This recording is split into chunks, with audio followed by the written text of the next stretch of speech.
Ladies and gentlemen, welcome back. Social Authority. Pat Hilton with your boy, Casey Huff. Little real estate breakdown going down today. What's up, Casey? How are you?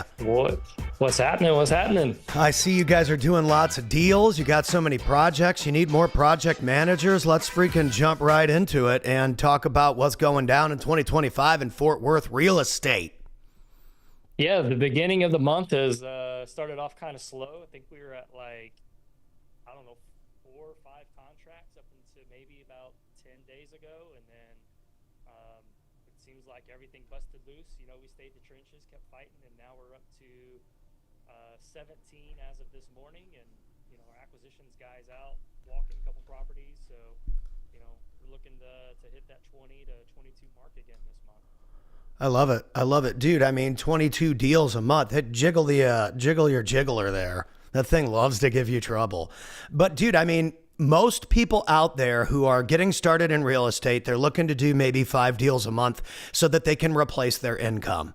And I think that so often I go to all these conferences and these events, and even the conversations you and I have, we always go into the freaking asteroid field, like advanced stuff. And it's always important to remember that a lot of those people need our help. And so if you're in the trenches and you're driving for dollars or you're beating on doors or whatever you need to do, bird dogging or whatever, and you want to get to 10, 15, 20 deals a month, and again, this is just my opinion, an outsider, I would be linking up with people that already have those deals. And you guys have opportunities for people. So explain how that works, how people can actually work with you guys and get access to this deal flow for themselves.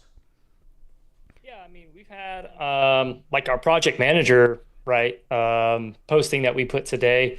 You know, there's a lot of people that want to flip. They don't know how, they don't have the funds. So you know, what we offer is you can come in, you learn our processes, our systems. We teach you how to vet contractors, how to know whether or not you're getting taken advantage of. I mean, we're not perfect, but through just the sheer volume that we've done, and, you know, my partner Nathan's done, is, you know, we've learned the do's and the don'ts when it comes to flipping and turning a property. So having that backbone and that structure for somebody to come in that's never done anything before, you know, it's definitely a huge advantage for them. Yeah, and I think people are so afraid to ask for help. Like, and I always tell this story, like back in the day, I was such a freaking stoned bar performer. Like, I didn't care. I was so dumb and innocent. I didn't care. I'm like, dude, I made like $100 the other night playing for 7 people. I just paid for 7,500 people. What do I need to do?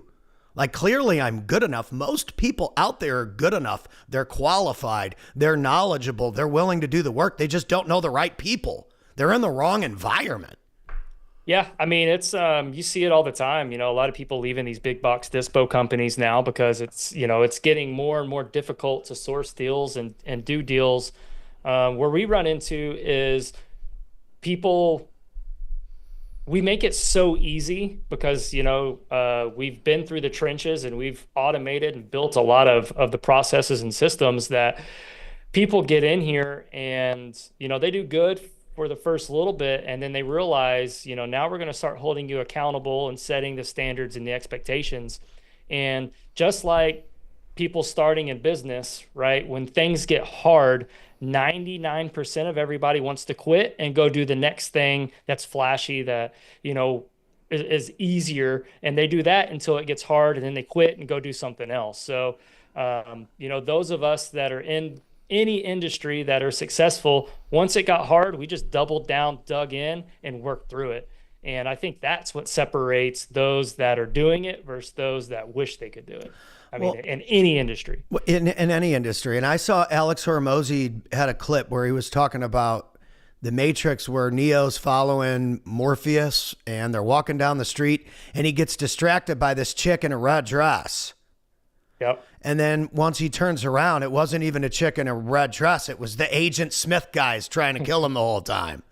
Yeah. And so many times people start to get a little bit of success. And this is, I had this struggle too, where, you know, we started doing this and that with videos, and it's like, all right, well, I want to double down because I'm definitely not going to be great at anything else.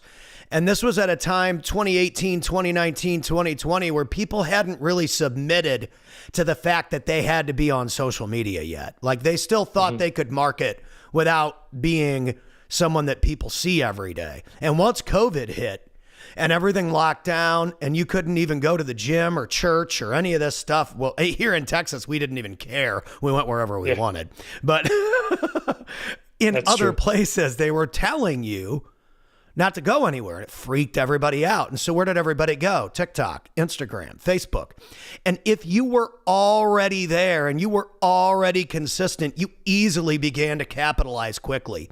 And with the invention of all these AI tools, they're coming for real estate to help real estate investors. They're coming for people like us. All these tools do is help us be more productive, us make our subtitles look better, our edits look better. We already know how to do it all by hand. So when you add a robot, you add R2D2 into our little rebel alliance, all we're going to do is break into your system and beat you worse. And so I love AI and I love all these tools, but I think some people aren't looking at how can I utilize these things or how can I meet someone that knows how to use those skills and then integrate them into my business. And in real estate, we've said this before, it's such an amazing community. But the reason why it's an amazing community is because real estate investors know it's human to human connection that gets deals done.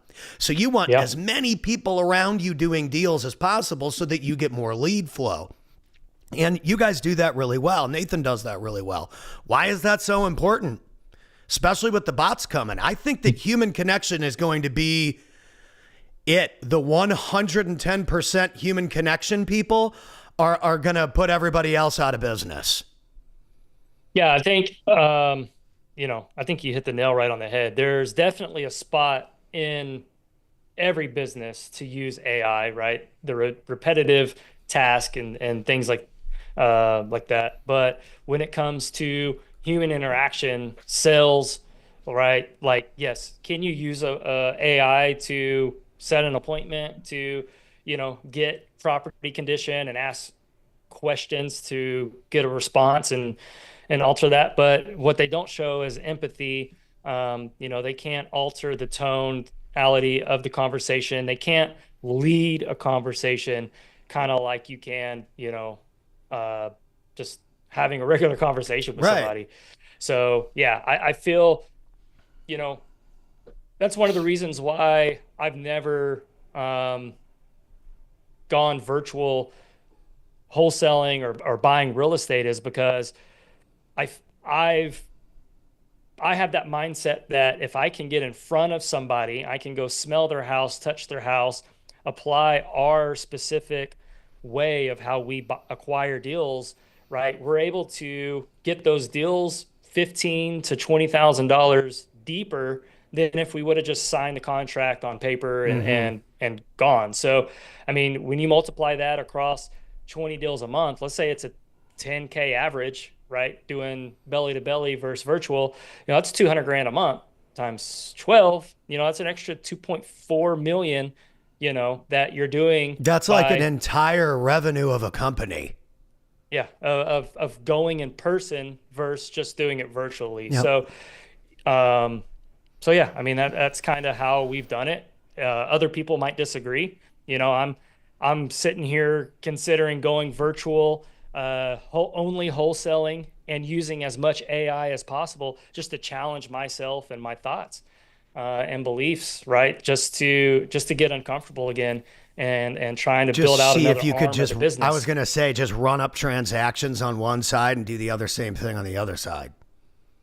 Right. Yeah. And I think that with those tools, I think people like you who are already good in their category and in their lane, once they come into other people's lanes, it's going to be tougher because you're going to come in and you already know how to do these deals. And so the people that are scampering around doing the nationwide stuff that haven't been focused in their backyard, that don't know the numbers as well or whatever, or that have to learn the numbers all over the country, because I mean, that's essentially the deal is if you don't know your backyard and you aren't capitalizing in your backyard first, well, then you have to learn everybody else's backyard. And you can't even walk in that backyard physically because you don't live there. Yeah, no, I mean, I think to me, that seems to be probably one of the biggest hurdles with going nationwide or not in your own backyard is understanding that market, knowing the areas to absolutely avoid. You know, like we have some here that we know, like if a lead comes through and it's in that zip code, it's like just punt it. Don't even touch it. Right. You know, so when you're virtual, you don't have those insights. It takes time and repetition and, you know, to just get those down and know what you can and can't do there. Yeah, and I think that, again, this goes for any business. If you're starting to see results doing something, double down on it. And this was what, dude, Gary Vee told me that in like 2016. I was making all these funny song videos with my guitar, and he was the first one to ever share one. And I went and I played in his book. He had like a book meetup thing. It was free meetup in San Diego down by the convention center. And I just showed up, set up my stuff in the corner and started jamming some tunes just so I could meet him. Cause he had like shared my funny Gary Vee song earlier that day.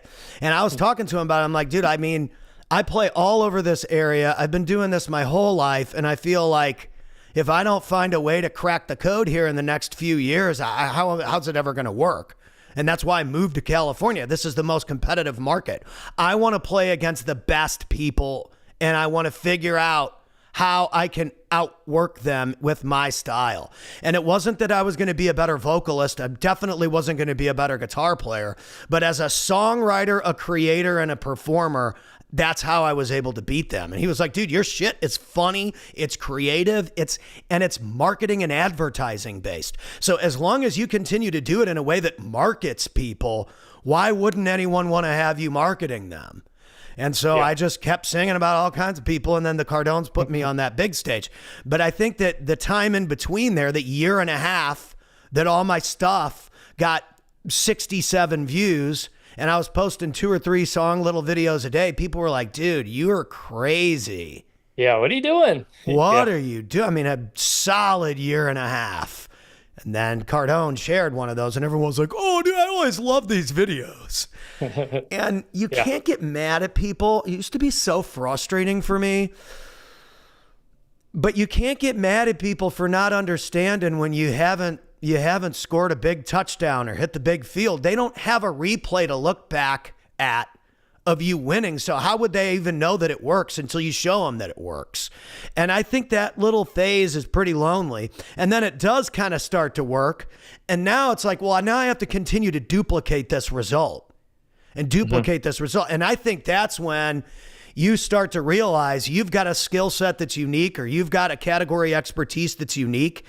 And then some people stop rooting for you because they're like, okay, well, now this person's a threat. Now this person's coming for my slot or my this or mine. Those people never make it. So you've already beaten them before you've even passed them. People that refuse to help you accelerate in your category and your skill set, because you're really not a threat to them anyway, those people are never going to make it. And that's why, you know, it's a different strategy than yours. But like I always give, you know, Pace and Jamil props because at least they put everybody on. You know, whether people like the astro flipping or the creative sub 2 bullshit or not doesn't matter. The dudes as dudes are good dudes. Whatever people do with the strategy is not 100% their fault. And so I always look at that like Russell Brunson's a good dude, but some people build scammy click funnels. Everybody knows that. It doesn't make Robert Wensley from Investor Lift. Great guy. You've talked to him, done business with him, but there's always going to be some snake going on there trying to lick your deal off. It's just it just is what it is. That's part of business. Someone's always going to be trying to be that bottom feeder, taking off other people's plate, but eventually they don't even get into the room. The plate is inaccessible because there's a shit list and there's a hit list. And everybody who's good gets on that. We want the snipers on the hit list. That's the list you want to be on. And again, most of the people I meet that are the best in certain categories, people do not necessarily agree with someone else's marketing style or someone else's approach or this wholesale style compared to this one. And there's kind of disagreements within those categories, but usually the people that actually do deals outlast everybody. And so all those little details that maybe you don't, they end up not mattering because the goal of the bigger environment or the bigger picture is that everybody wins. And so if you're not an everybody wins player and you're an everybody sucks taker, eventually you just aren't even invited anymore. And so if you're out there and you're struggling, just say you're struggling.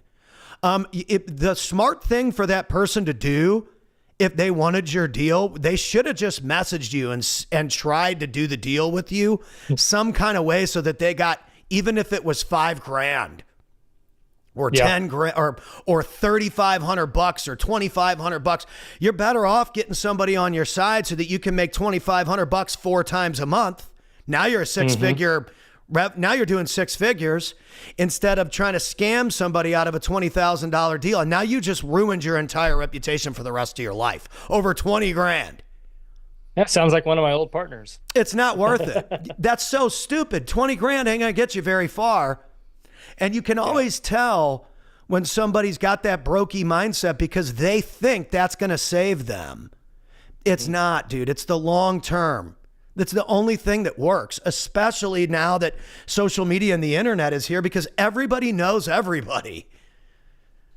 Yeah. No, I mean, the real estate space is massive and there's tons and tons and tons of people doing it. But those of us that are doing it, usually know all of those others that are really doing it. Totally.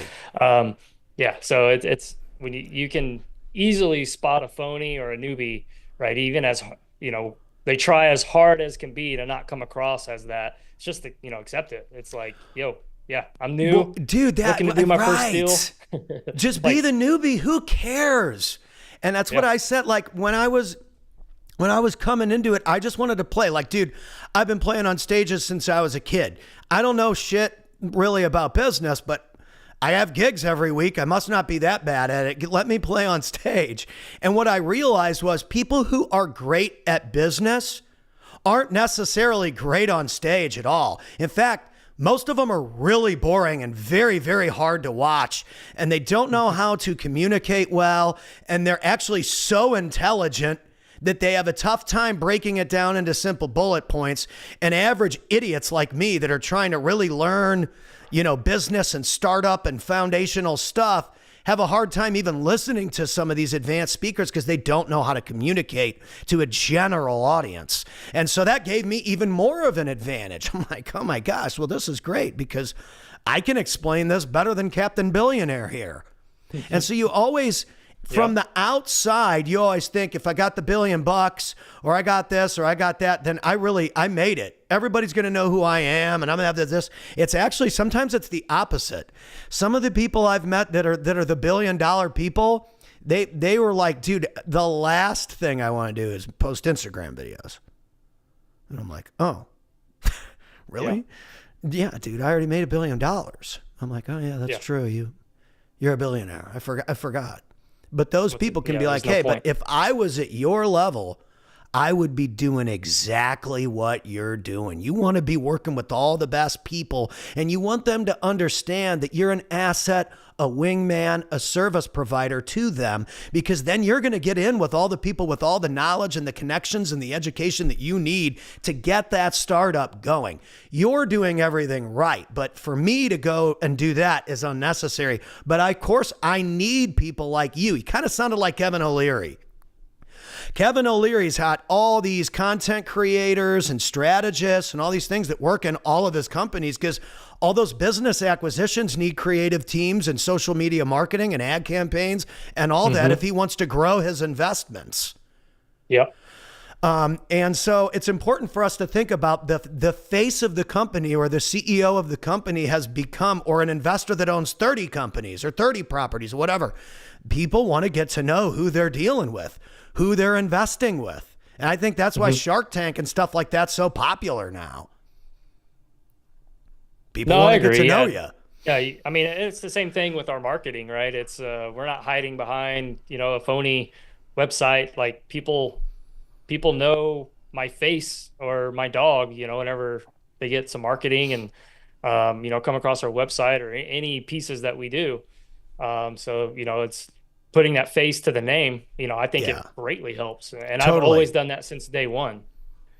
Yeah, I think So, it's just a smart move is to just make yourself available.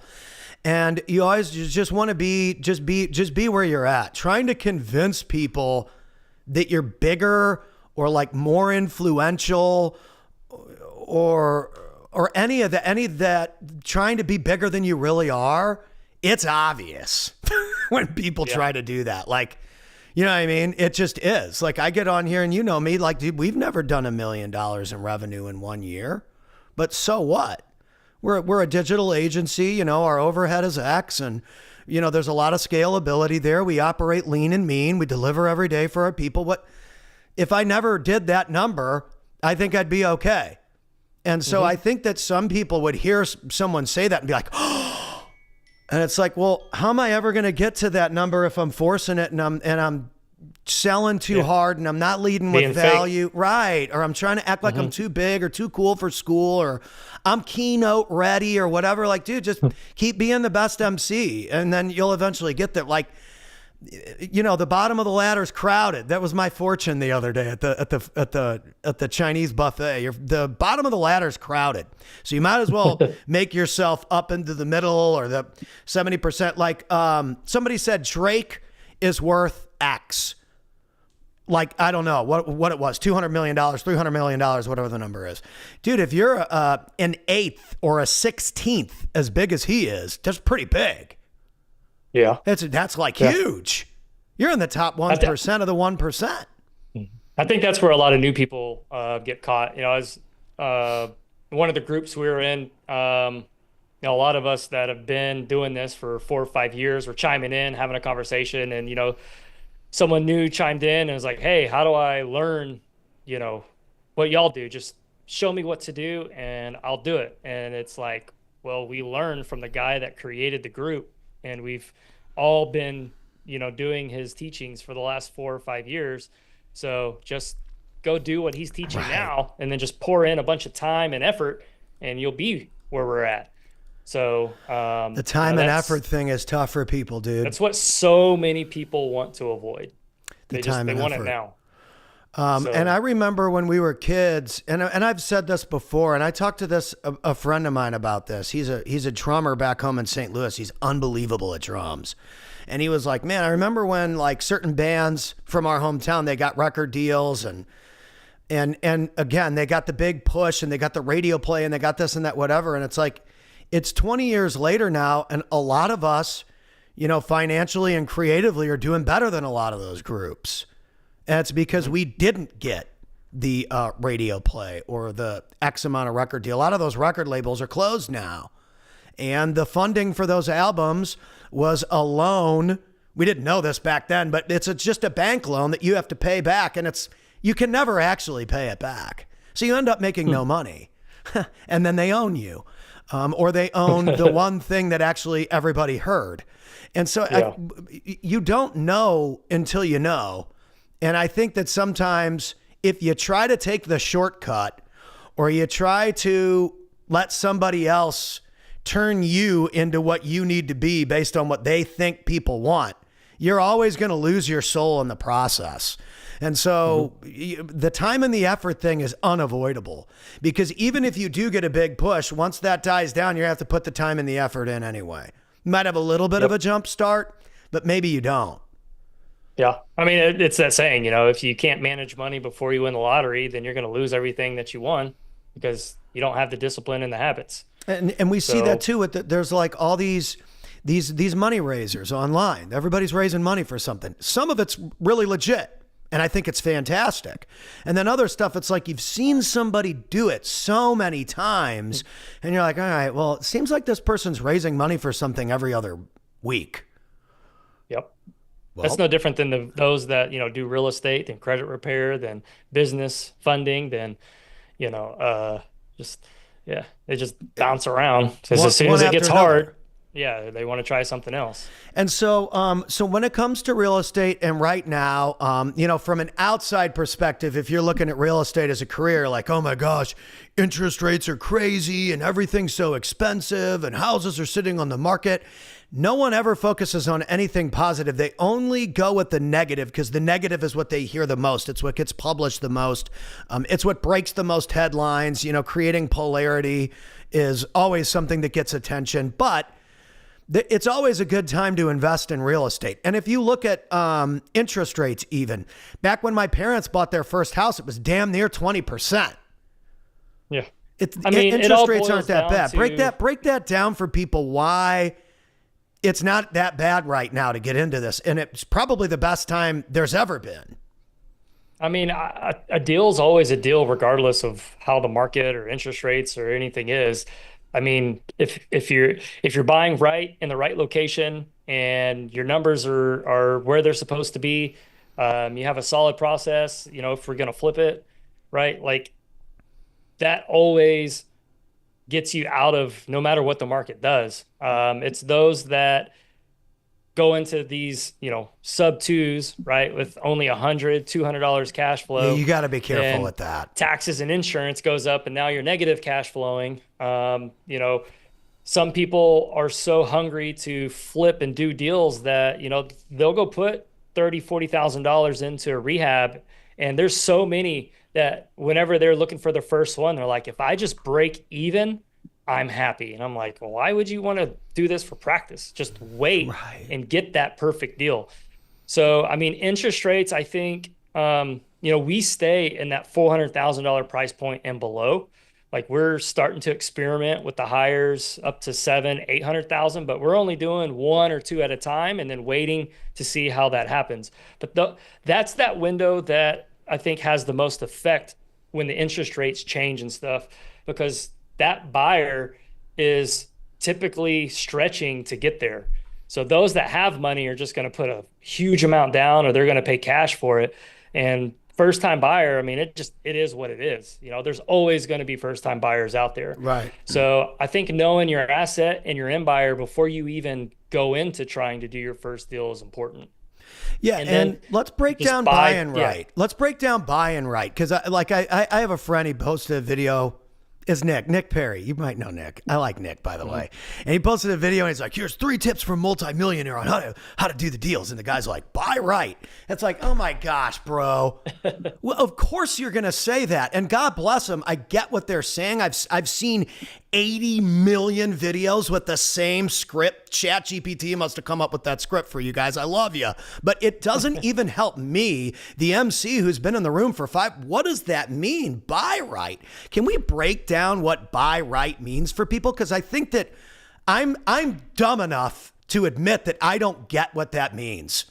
Yeah, I mean, so buying right. Help me understand that. If we're in Fort Worth, Texas, and you're looking at 400 and below, what does buying right mean? Let's start there.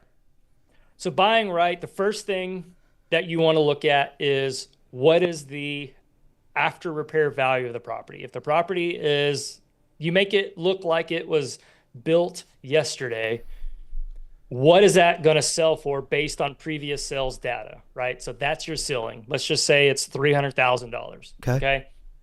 The next thing that we want to look at is time to sell. So how long does it take that property to sell?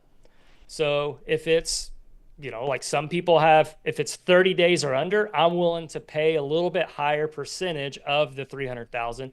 If it takes 2 years to sell, then I might be at like 40% of that 300,000. So that's kind of the entry level formula, right? So for us, we'll consider the location and days on market, and then we'll determine how much of a discount off of that we want. So because our holding costs, our private money, our insurance, our taxes, all of that's going to come into play of how much out of pocket we're going to have to pay. So let's just use a number, 10,000 or 10%, right? Okay. So 10% is our cost. So 300,000 is what the property's worth. Okay. We're going to cut 10% off for holding cost, insurance, paying agents and things. So that's $30,000. Yeah. So now that puts us down to 270. 270 is now our starting point. And then how much rehab does the property need? So we go into that. there's tons of things out there how to figure out what your rehab is. Well, let's just say it's $50,000 in rehab. Okay. So now we're at 220 before you make a profit, right? Before things go perfect. If things go perfect, you're at 220. So now you want to correct. So now you kind of want to create a little buffer. Okay. So let's say, the market changes, something like that. Let's adjust it maybe another 10%. Okay. So now 200,000 before I make a penny.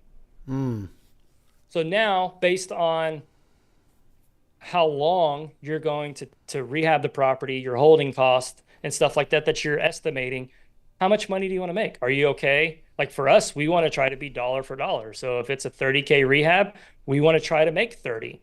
So we would buy that asset for like 170. Or you don't buy it at all. Correct. See, this is where I think people get hung up on the buy right thing, is that they think that if they get anything under contract, it's a win.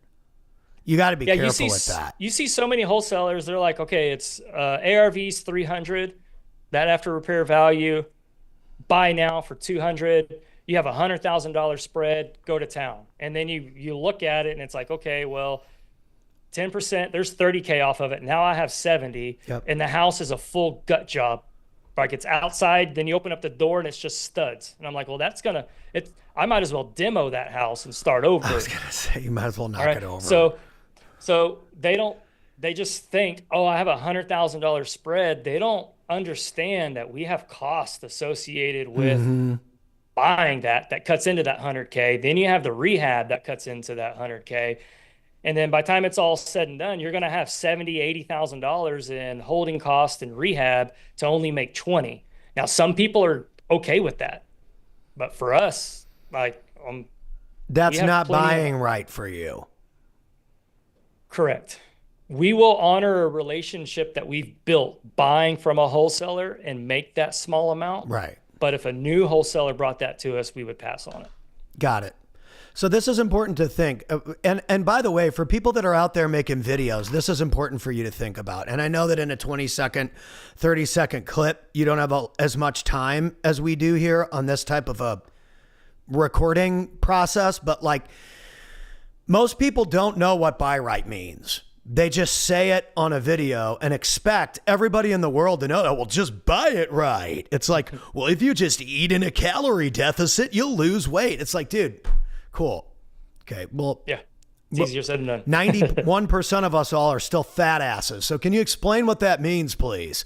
People need bullet points and they need it broken down. And so that's something for people to think about, especially outside looking in.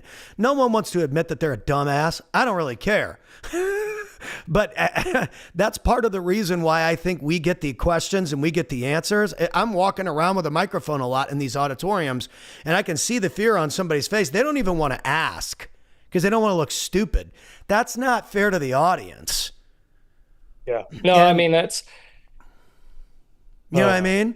What's the best way to put this? Like, there's valid questions that come from newbies, and I'll answer those all day. But it's the ones that they've asked everybody. They just don't like the answers that they're getting. Like, hey, how do I become successful? Well, go follow that guy's teachings, put in the effort, and follow it step by step. I don't like that. And then they'll go to you. Hey, Pat, how do I do this? Right. Well, and then they just keep bouncing. And you know that you just like, just action. Yeah, so, my buddy Brad calls those people ask holes because they just ask everyone over and over and over again, but they don't do anything, like assholes. So they're ask holes. I like that one. I think that's a good one. I like that. Yeah, don't be an asshole. Don't be an asshole. So let's break down that one more. So if you're going to take that formula and then you apply it to like Nashville, Tennessee, or Miami, Florida, or Tampa, Florida, or I don't know, San Diego, California, or whatever, the numbers are all going to be different based on what the pricing is in those areas. But really, you're looking to pay what on a property? Like what across the country? Is there some kind of universal number that you guys look to try and make off every property that's the same, right? The industry has said, hey, 70% minus repairs. Okay, got it. Right. And that's a kind of a good ballpark rule of thumb. But whenever you get into these micro pockets, like, yeah, I don't know San Diego, but there's going to be micro pockets within San Diego that some buyers in there might pay up to 90%, like all these people that are like, oh, I'm a hedge fund, I'm a buyer for a hedge fund, blah, blah, blah. Like, good for you.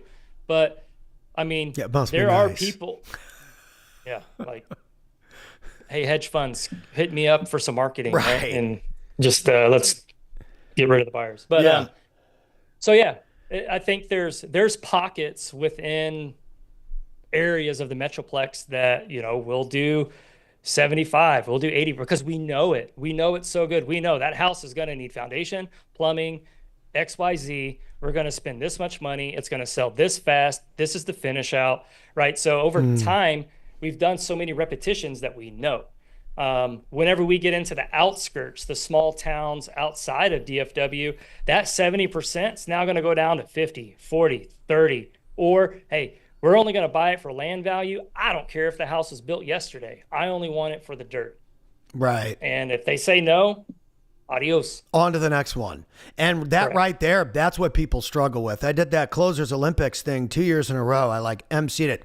It's like 3 straight days on the computer all day, 8, 10 hours listening to people do cold calls. And I got to be honest, like a couple, more than a couple, quite a few of these like CEOs doing the calls, they were awful on the phone. They were terrible. And I'm like, how do these people run companies in this vertical when they can't talk on the phone? Yeah. It was mind numbing to me. And it might have been because it was long, but it was also because it was just like, sometimes you get a bad time slot, so the leads are kind of shitty. There's a lot of things that go into play there, but regardless, some people, the point I'm making is they'd sit on the phone with someone that wasn't going to close way too long instead of moving on to the next call. Yeah. I mean, and it is, Like, dude, just move on. This deal is not going to close. yeah, it's you're qualifying for the four P's as fast as possible. Right. Is there pain? Do they have a place to go? Does the property need a value add? And is the price is the price worth it? Right. So if the pain and price, like if they put price before everything else, next. Yeah. Like if they don't have a place to go, okay, well we can work through that. But if it hasn't even gone through their brain yet that I'm gonna have to move out of this house, they are not ready. Follow up next. So if you're doing that closer Olympics thing, whatever it is, right? The goal is just to spin through as many as possible. So That's what for I us, always say. yeah, for us, I mean, my VA team, I mean, they do a great job. They're almost like mini acquisitionist, and then like they funnel all of that out.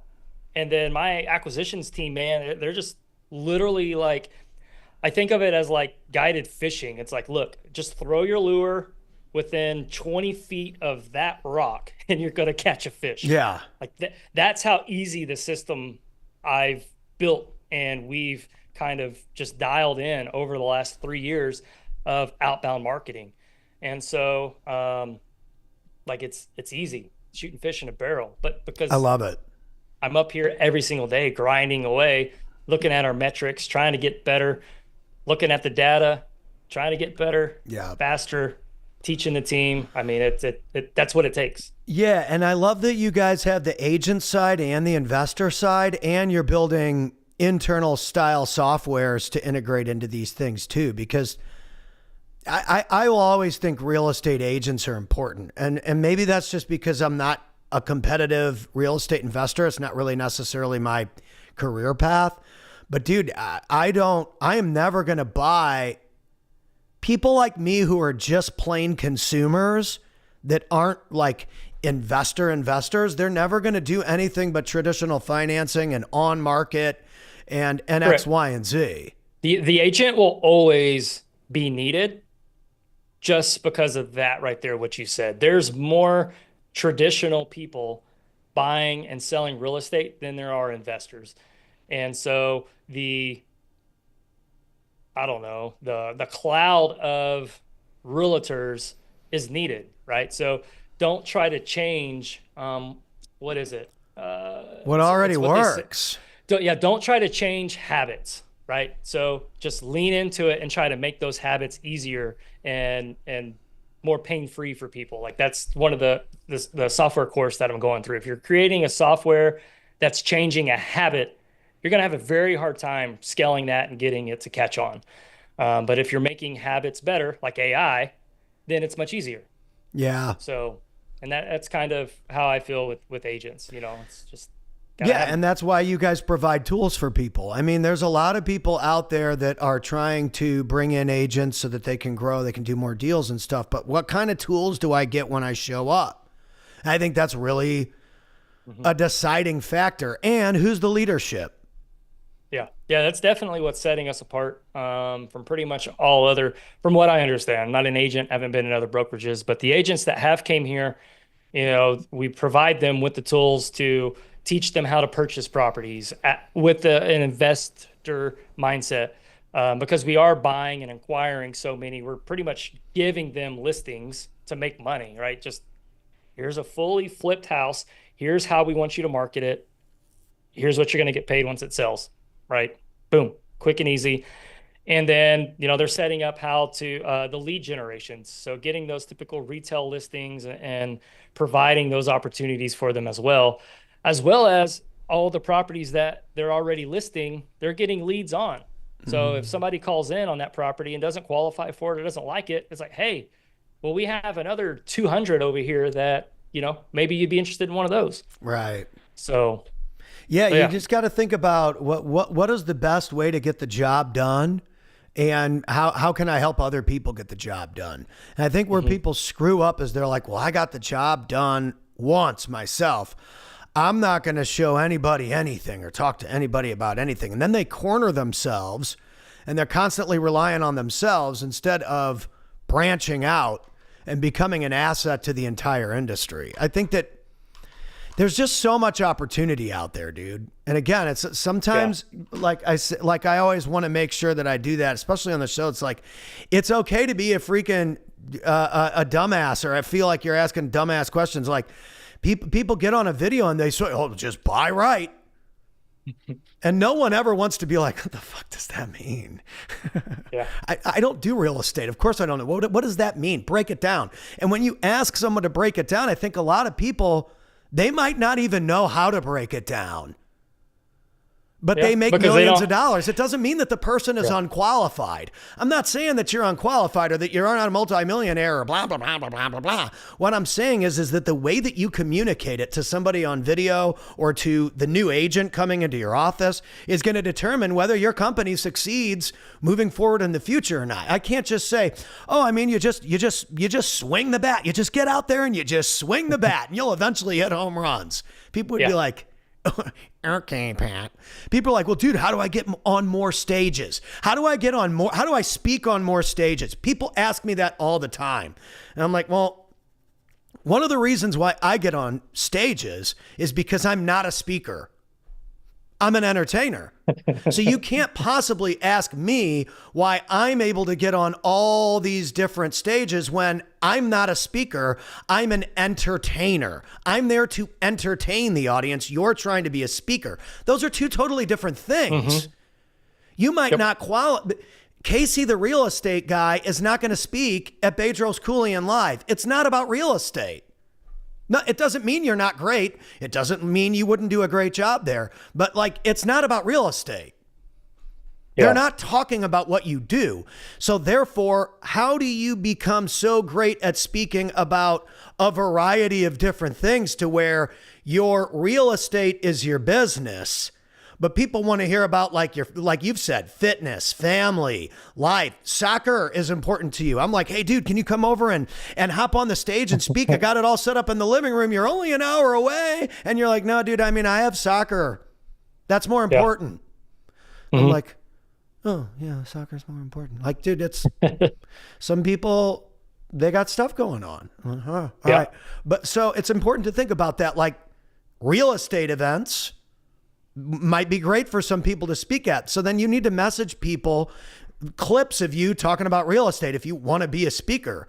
Or, and this is what I always suggest, I would always suggest people use social media to get in front of people and then get them to recruit into their real estate brokerage or recruit into being an investor or an acquisition specialist, or you're on the cold call team, or you're on the VA team, or you're a leadership position or whatever. Dude, that's what social media is for. It's not for trying to look cool or act like you're some kind of hotshot speaker or gazillionaire. What? No one cares. How are you going to help me? Yeah, no, it's definitely because times have changed. I've been asked a lot of times. My buddies are like, "Why are you making all these videos? Like, what is the point?"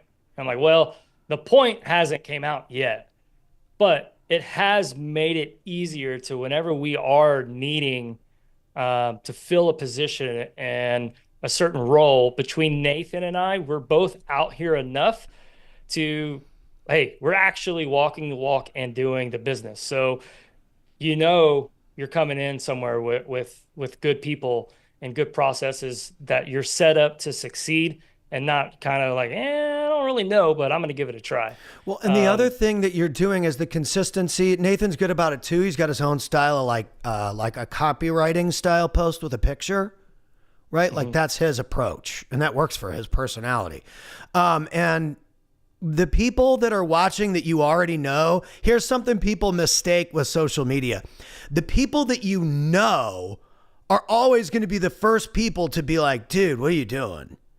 But what you don't realize, or what they don't realize, is there's all these people that you don't even know that watch you all the time that never click like, never click share, never comment, but they see you every single day and they're trusting you more and more and more and more. And then when you finally do say, hey, I've got this thing coming out. I'd love to come and speak at your mastermind, or I'd love to be a part of your meetup or whatever.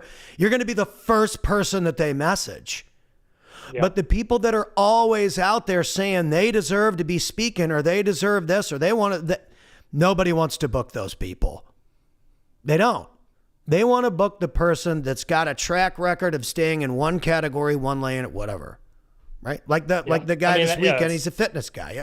He's only ever talked about like fitness and getting in shape and like leading your family and being a dude. I've never seen him talk about anything else. Yeah. So those are the kind of people that are going to be there, right? And since I'm like Captain, try and be a good dad, I've made my mistakes in life too. I fit perfectly for bouncing around up there and being like, hey, it's okay to be imperfect. I'm imperfect. Hello, hi, how are you? But that's entertainment. And so if you want to be a speaker and an expert, that's different from the MC and the entertainer and the show host. I'm like the Chris Rock or the Dave Chappelle or the whatever of the show, or the Nikki Glazer. I'm way better looking than her anyway, but you get my point.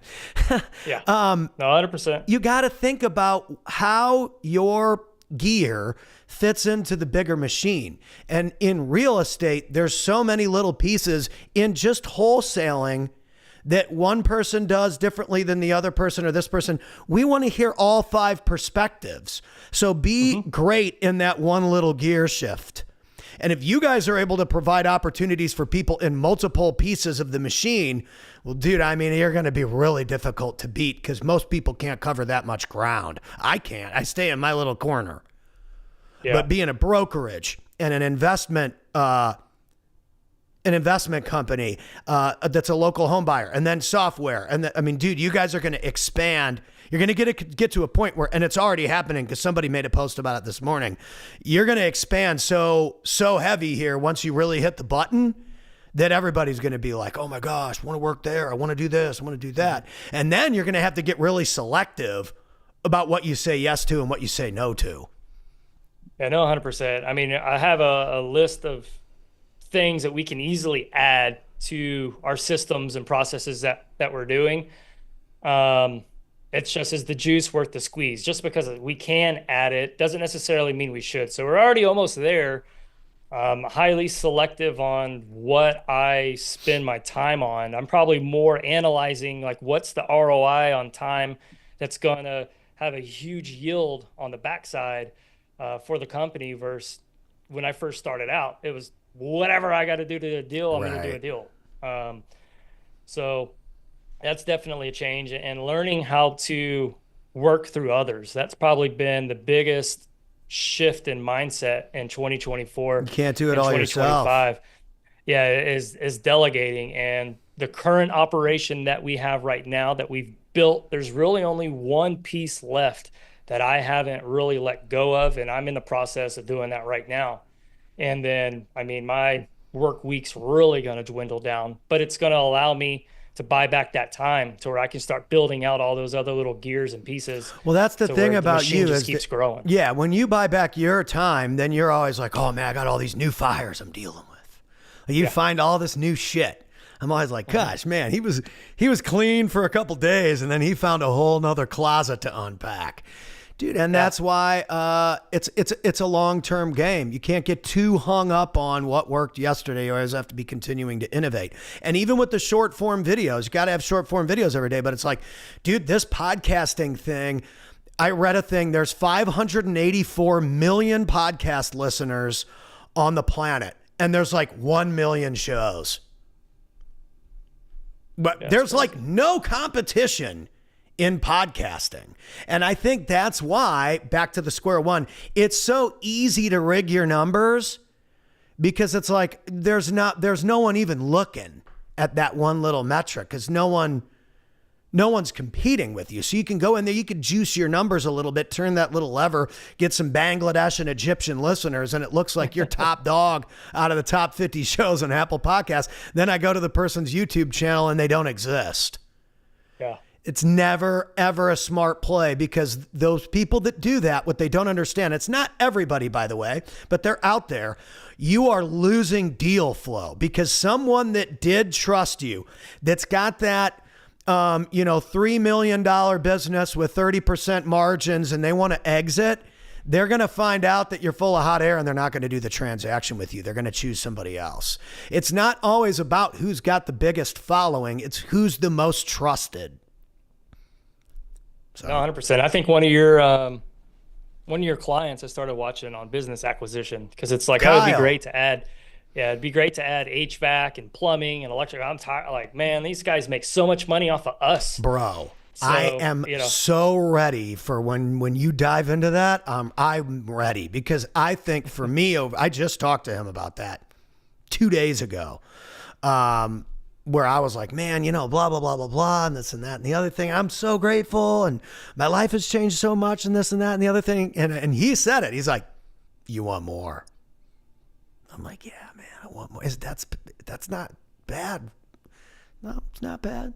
It's just that you're taking your time, you're doing it the right way, and you're learning. And your biggest issue that you're going to run into is that year over year, you're doing X a month. Like, that should be hilarious to you. That's your problem in business. I'm like, yeah, I know. It's not kind of weird. He's Yeah, like, I mean, but this happens to everybody. You found something stable. You've proven it. You're showing up and you're doing that. You're getting more and more and more people finding out about you, but it's the right people that you work with, not on board and every dickhead on Facebook. yeah. Because it only takes one spoiler to have everyone be like, oh, well, you can't trust Pat Hilton anymore because you worked with some asshole. And Yeah, I people mean, that's don't kind think of, about that when they're trying to be big and look big, and they go out and they associate with all these people that do bad stuff and they ruin their reputation in the background. They don't even realize it till it's too late. that's why with the software, we're going to be highly selective for the first 100. You have and to. And look, there might be a time that the thing might crash. Like, it is what it It's is. going to, especially when I start playing with it. So, Because I'm not going to know what I'm it's- doing. It's going to back up to the previous night stuff. Right. And so everything that you've done today is gone. All right. Yeah. But we don't know that until we don't know. I mean, No, is it going to suck? 100%. Absolutely. 100%. But that acquisitions thing, it works just like these properties. Like, it's almost the same deal structure. You're using somebody's cash to buy something that cash flows X or that transacts as X. You mean, you could wholesale companies. I'm not saying that you should, because you want the whole point of buying a company is to get the tax deduction and or the cash flow. And so, and again, a lot of people are teaching people to buy these low-end donut shops and laundromats or stuff. Stay away from them. It's $1 million to $5 million, or I don't do it. 10 years financials minimum, or I'm not doing it. Like, dude, I follow his thesis because I've watched the people in his group win. There's this girl named Jen, prime example. I shouldn't say this, but I'm going to say it the way she's a little older. Right? But she was not looking to be an influencer or this or that or the other thing. All she wanted was a deal. She found a $5 million deal playing with flowers. She's a flower boutique with X amount of percent margin. It's $810,000 in net profit a year doing flowers. Yeah. And she bought it with other people's money and everything was a tax deduction. It cash flows. Like, what a freaking deal. And we've got people out there, scamming over $2,000. What are you doing? Yeah, it's thinking big enough. Yeah, that's. I think it was last week I was talking to you. You were at his house or something, and you immediately like linked us together. Boom, boom. And I was like, I'm not ready yet, man. Hold on. No, it was you. Oh. Because it was one of his videos, and then you just thought, Kyle. you're like, hey. Yeah, you're like, hey, Kyle, Casey. And I'm like, I'm not ready for that yet, man. Hold on. You are. I'm just looking under the curtain. Well, it's all about figuring out what investment approaches actually work. And I think we're seeing so many people cover the surface of all of this kind of stuff because it looks cool and the lingo's cool. Like, dude, I could get on here and I could pretend I know real estate way better than I really do. What the hell is the point of that? No one's going to learn anything. That doesn't help anyone that watches this. I'm better off just being honest. Like, dude, what does buy right even mean? Because everybody wants to ask that question. They just don't want to be the idiot that asks. And the same thing with the business acquisition thing. Like, there's so much about those deals I still don't get. And I've been sitting through his seminar for years. That's just part of it. I mean, one of those moves for a normal individual who's got a W-2 replaces their income for the rest of their life. And that's what we're here to do on these shows. And that's what we're here to do with content. Help provide people an opportunity. Somebody comes into your brokerage, they do 4, 5, 6 deals a month. I mean, they've just changed their entire life. Mm-hmm. Yeah. If you come work for Ambition under acquisitions, dispositions, or as an agent, you're dealing with customers, whether they're a buyer or a seller, and you're not making 6 figures. What I tell people in an interview, it's like either you suck or I suck, and I don't suck. Right. So there's a reason why you're not making that type of money. I mean, and hey, it's not our fault. And I mean, that's the lesson here is that when you give up a job to work for yourself, you're going to work 2 times as much as people that work jobs. Mm-hmm. People don't get that. People don't get that. It's even hard. I think Mark Cuban said that on Shark Tank. I'd rather give up a W-2 making $100,000. I'd give that up to work 80 hours a week and make $70,000. 100%. 100%. Because that 70,000 is going to turn into 700 if you keep doing it. Yep. And so that's it. I mean, for people out there, if you're looking for an opportunity, you want to get into real estate, Ambition's in the house, investor style, brokerage style, you want to get in there and do acquisitions or dispo, or you want to be an agent, there's opportunity for you out there. And so get into it. If you want to come learn how to do real estate or what we do, come on. Yeah. And message Casey. That's why we do these videos, you guys. It's like, we're not here to act like we're some kinds of big shots. We're here to do deals. We're here to connect people. We're here to be a part of great communities. And there's a reason why a lot of the events that I've done have been year over year over year, is because a lot of the guys I work with are that social authority in their category. They're the best of the best. They launched the Fit Boot Camp, and there's franchise opportunities, or they have an acquisition team and they'll fund your deals. If it's a great deal, they'll fund your deal. Or like you guys, I mean, if you want to come in, we will provide you with the training and leads. All you got to do is show up and do the work. And so Show there's up and no throw the excuses. There's no excuses in 2025 of why you can't be an entrepreneur anymore. And by the way, working for someone else and being a great part of their machine, dude, do it. You don't have to do everything by yourself. That's a myth. It's a myth that you got to go out there and do this stuff by yourself, because to grow, you're going to need other people anyway. So you might as well get started working with other great people now. So click 100%. On Casey's name, get in touch with him if you're into that, and we will see you on the next one. Peace out.